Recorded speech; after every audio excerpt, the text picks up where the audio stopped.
Alright, so I'm Parker, And I'm Wally. and today we will be talking about DEFCON, Everybody Dies. This game is about nuclear war and everybody dying. So, That's what you get when you get it. and it's also free, actually, but we'll talk about that later. The game has 5 different DEFCON levels in which you advance each level in real time, and you can change it by speeding up or slowing down as you please. Not a hard concept. You start on a DEFCON level 5 where you just place your units and fleet and you move into international waters. It's basically the start of war. It's not a whole lot you do. Finally, after 6 minutes of moving your ships and placing them, absolutely nothing happens. You just move to DEFCON 4 and you have radar that you can see basically enemy fleets within range. You can still place ships and all, so it's still cool. Nothing interesting happens. Then, 12 minutes into the game, still no nukes yet. But local and naval airborne combat begins in DEFCON 3. Sorry, no nukes yet. And you can't place ships anymore. So if you only put one ship out there, you are toast. And then, when we reach DEFCON 2, you want to know what happens? You really want to know? Are you sure you want to know? Absolutely nothing happens in DEFCON 2. It's exactly the same as DEFCON 3, just that combat becomes visibly, quote unquote, more aggressive. Drumroll, please!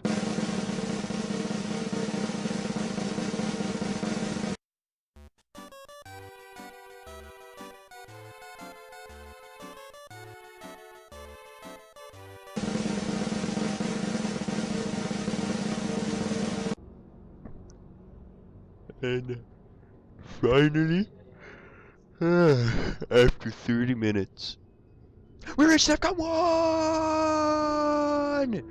And then we can finally use nukes, and then we can blow up people, and then we can win the game. Nah, no one ever wins in this game. We all are losers.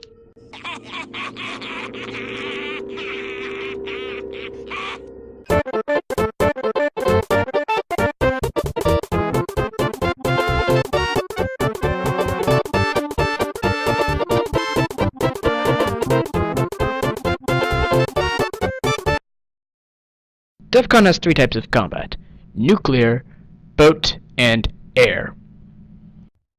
There are 3 types of nuclear weapons: short-range, ballistic missiles, medium-range, and intercontinental, which basically do what exactly they sound like.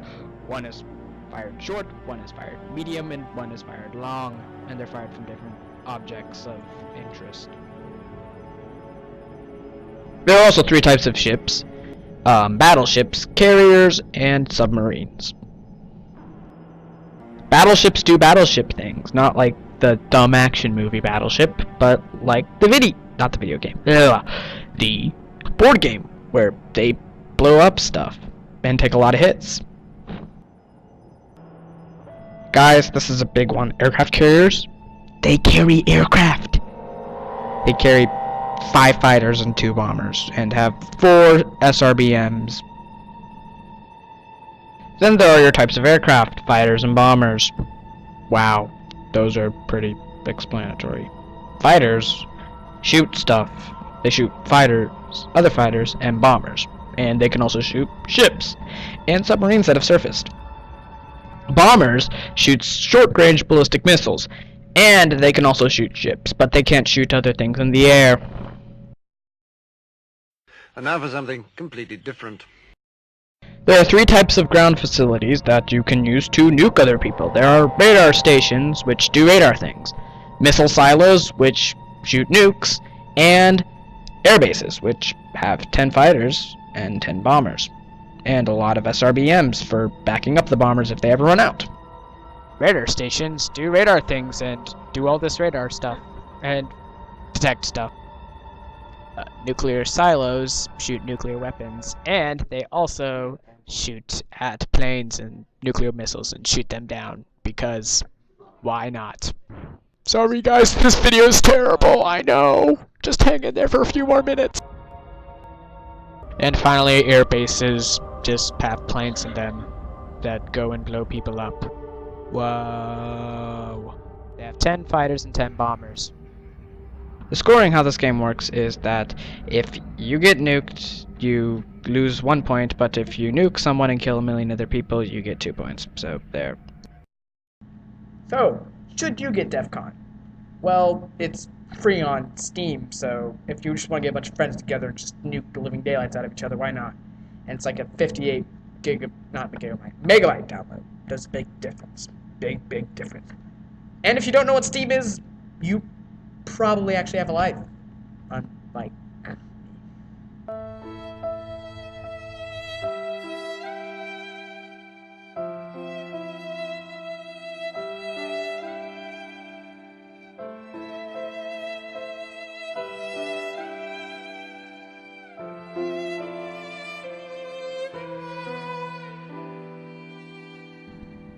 okay.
Revolucji na